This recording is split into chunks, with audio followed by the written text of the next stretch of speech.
బులెటిన్లో breaking news చూస్తున్నాం. నెల్లూరు జిల్లా గూడూరులో F2 రెస్టారెంట్ పైన ఫుడ్ సేఫ్టీ అధికారులు ఆకస్మిక దాడులు నిర్వహించారు. కుళ్ళిన మటన్, చికెన్, రొయ్యలను గుర్తించారు. అలాగే కాలం చెల్లిన ఆహార పదార్థాలను కూడా గుర్తించారు. RDO Satyanarayana, municipal commissioner Venkateswarlu, MRO Prasad తనిఖీలు చేపట్టారు.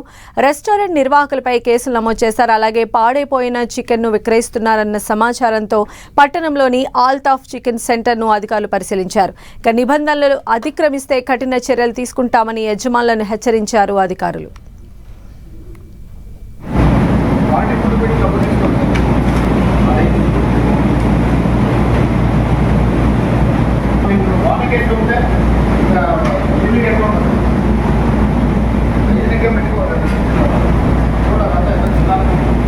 సో నెల్లూరు జిల్లాలో ఫుడ్ సేఫ్టీ అధికారులు దాడులు నిర్వహించారు. ఆ దృశ్యాలు మనం చూడొచ్చు. పాడైపోయినటువంటి చికెన్, మటన్, ప్రాన్స్ ఇలాంటి వస్తువులందరూ కూడా ఐడెంటిఫై చేశారు.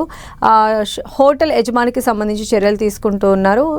చాలా కేజీలుగా ఉండిపోయినటువంటి నాన్ వెజ్ ఐటమ్స్ అన్నిటినీ కూడా ఫుడ్ సేఫ్టీ అధికారుల తనిఖీల్లో బయటపడ్డాయి. గూడూరులో ఉన్నటువంటి రెస్టారెంట్లో ఈ రకమైన దాడులు చేశారు ఫుడ్ సేఫ్టీ అధికారులు.